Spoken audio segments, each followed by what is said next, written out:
Welcome to Saroca Speaks, the podcast for human-centered leaders and those looking to deepen their personal development. We're so happy to have you here, and we hope that you enjoy this episode. What's up, everyone? Welcome back to this episode of Saroca Speaks. I am your host, Emily Haruko, and I am joined today by my lovely co-host. It's Claire. Today is all about optimization in the workplace. We are not talking about software updates. We are talking about reducing redundancies, shifting from busyness to productivity, and what all of that looks like as it manifests in the real working world. So let's get into it. The Saroca Index measures 6 pillars to measure culture and humanity in the workplace. And so today we're getting into optimization. Claire, tell us a little bit about when we are looking at optimizing a team or a workplace, an organization, a culture. What comes to mind for you in terms of some of the things that people should be aware of or to keep in mind? Absolutely. I think, optimization is so important and really something that we often overlook, right? And I think you touched on it a little bit, that we are so busy as individuals, teams, organizations. We are busy all the time. There is always something to do, an email to answer, messages coming in, things to be had. But really, optimization is making the most of the time that we have available. And really, how are we accounting for, every half an hour, every workday, every week? Are we focusing and optimizing on the right things within our day and the right things within our business? That makes a lot of sense to me. What comes to mind also too, one form of optimization is training your team to monotask as opposed to multitask. I think especially in this day and age, we spend so much time being consumed by distractions, whether it be, a Slack message coming through or responding to an email or the urge to get a dopamine hit by checking our social media, or responding to that text from your kid that just came through, and there's all of this stimulation and all of this, call for our attention, really. We know this term like the attention economy, right? And so part of optimization is the ability, as you said, to make use of every moment, every piece of, every hour, every minute, and ensuring that we're putting that to the best use. And one of the ways that we know how to do that is by supporting our team to monotask. Research that Microsoft did back in 2011, I'm sure there's probably some more recent research done since then, but essentially what they proved is that people were spending like 3 hours of their working day responding to distractions. There was 3 hours of unutilized accumulative time that people were responding to unnecessary things or distracted because they were trying to do more than one thing at once. So we know that part of optimization means working on one task at a time and bringing it through to completion. I think the other misconception is that it's not necessarily about working hard, right? It's about working smart, and it's about being able to do gap analyses and take stock on what the functions of each role and department are doing and how their time is being brought to manifest with regards to whatever the larger organization mission is as it relates to specific projects, or tasks. Tell us a little bit about why the optimization is part of the Saroca Index. Why did we decide to include this? Where does it fall in line with relationship to the other pillars that we measure? Yeah, so it definitely relates to a few of our other pillars. I'll start with the S of safety. So people won't flag broken processes if they don't feel safe to do so, right? We want to, as a business, create a space that is psychologically safe for our teams and our employees, where they can bring their ideas, their concerns, their, perhaps new ways of thinking about things. Just because it's always been done that way doesn't mean it's necessarily the right way for the business as it currently stands, right? Businesses evolve all the time.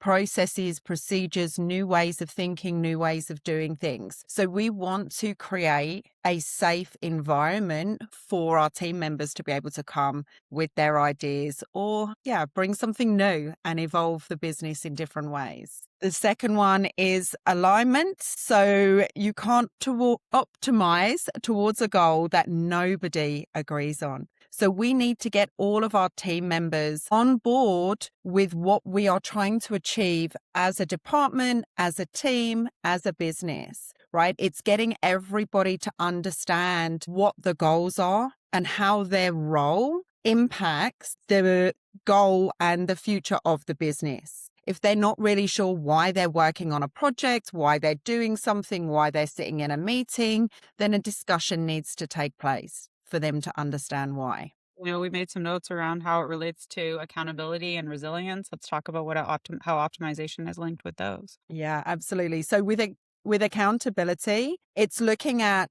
how do we communicate what our expectations are of our team. So really looking at the feedback loop that we have with the members of our team and with the members of the other departments as well. How does the work that our department produce affect other departments to make sure that everybody is in alignment and everybody is accountable to their role and their department within the business. And finally, resilience. So we want to look at how do we optimize our team to produce the most efficient and the most effective work. And sometimes that looks at a realignment of what does everybody's role looks like.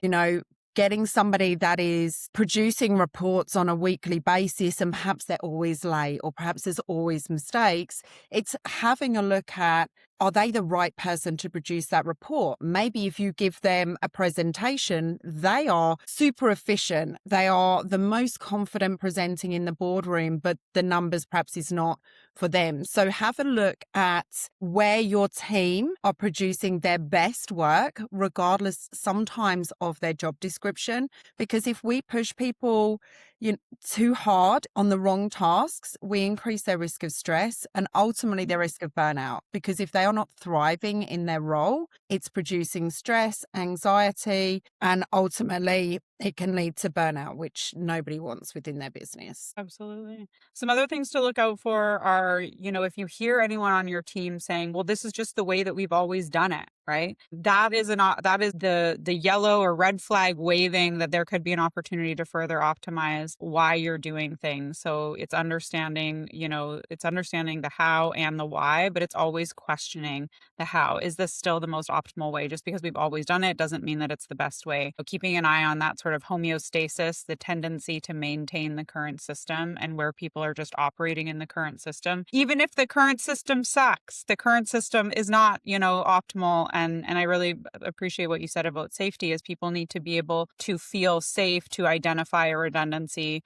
to potentially challenge where there may be duplication in efforts within a particular role or department, and be able to sort of, optimize for the sake of the business, right? Not necessarily to keep everybody comfortable and in the same routine that they have been in for however long. The index measures the gap between perception versus behavior.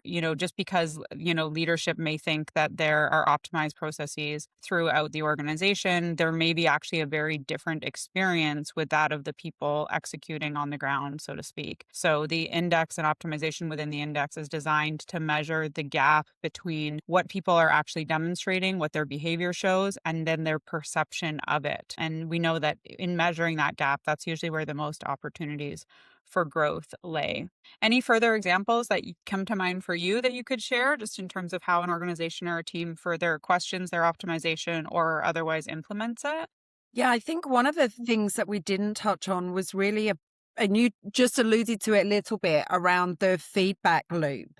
So when people are giving feedback, suggestions, ideas, it just doesn't get written down in a notepad and forgotten about. It goes to sort of this feedback graveyard. It's really making your team feel heard and making, you may not be able to action every single suggestion and every single idea that comes in. And actually, I was listening to a non-gambling podcast recently, and I think it was a car manufacturer actually, that they encouraged every single one of their employees. It was almost a requirement that you had to make suggestions of how you think the business could be better. And it could be the temperature of the water in the water cooler. It could be the range of coffee that's available. It didn't necessarily need to be, the way the manufacturing was done. Of course, they want to know that, but they wanted to make every single employee feel heard. And so they created this system of feedback. And they said, I forget the stats, but it was a staggering number of feedback that they had received that actually they had actioned on as well. And they created sort of this little feedback committee of different people within different departments. And I thought it was an incredible way of doing business. The morale went up, the staff turnover went down, productivity went up. And I thought it was remarkable just from getting people to have that psychologically safe space. And also the alignment, right? The team feel that they're being heard. The business is hearing what they want, what they need. It was really so incredible to see those learnings. So I think closing up that feedback loop, letting your team, your employees, whoever it is, feel heard is incredibly important. And if you can't action something, explain why. So they understand it's not just a thanks, but no thanks. Explain to them the reasons why, because we don't want to shut down our staff from coming forward with suggestions that could be transformational for the business. I love that. Yeah, it's creating that safe space for transparency and for those feedback loops to be valued. And I think that, sometimes we don't do those things because they take time, right? We don't coach our team to the ability that we could because it takes time than just going to do something yourself. Leaders struggle with delegation because it takes time to coach and train your team up on, activities or tasks that you could more rapidly just complete yourself. So I think this gets back to kind of the first point, and the essence of optimization is really using our time wisely and to the best of our ability. And again, we might suggest that you're doing that in a monotasked fashion. And when you can optimize your time in that way, you've got more time to invest in the things that matters, i.e. the development of your talent. There's another distinction that I'm reminded of around we talk a lot about working on the business versus working in the business. And when you're working in the business, you're doing your tasks, your deliverables, you're following through on that which you're accountable to. But I think that, a lot of organizations could spend more time working on the business. Working on the business means that we're paying attention to feedback loops, to communication, to frameworks and tools that are deployed across the organization to refine, communication and collaboration. It's, taking an assessment of what team cohesion actually looks like. We talk about camaraderie a lot, and that level of camaraderie that's across the team in terms of having each other's back. We don't have to be each other's best friends, but we do need to be on the field playing the same game together with the same goal and the same outcome in mind. So that's what kind of comes to mind to me, is again, remembering that optimization is a lot about how you're working on the business in an effort to refine how you work in the business. Yeah. Thank you for sharing that.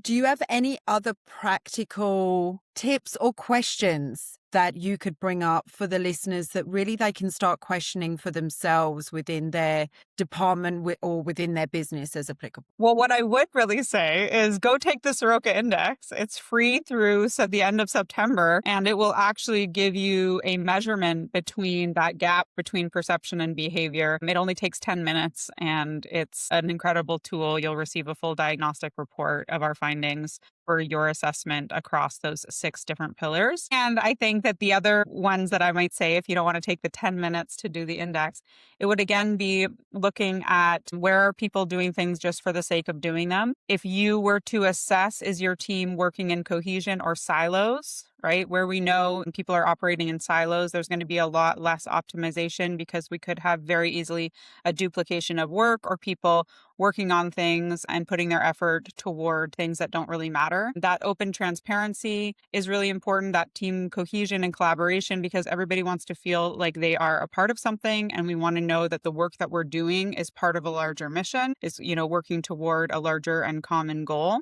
especially if you operate in hybrid or remote environments, paying attention to those silos, those tasks, and making sure that you keep your lines of communication open, I think are one of the ways in which we can optimize. I might further suggest that, especially in hybrid and remote environments, how much are you committed to or prioritizing that human to human connection with people?